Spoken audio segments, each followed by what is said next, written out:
السلام علیکم ورحمۃ اللہ وبرکاتہ۔ ماہ رمضان مبارک۔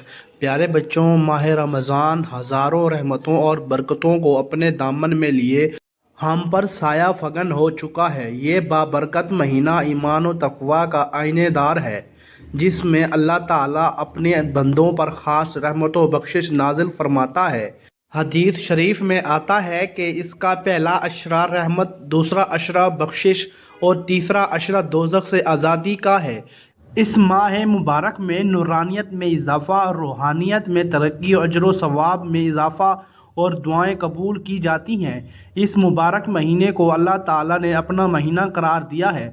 گویا اس ماہ مبارک میں اللہ تعالیٰ انسان کو اپنا بندہ بنانا چاہتا ہے اور انسان کو اس طرف متوجہ کیا جاتا ہے کہ وہ اپنے خالق و مالک سے ٹوٹا ہوا رشتہ جوڑ لیں۔ اس ماہ مبارک میں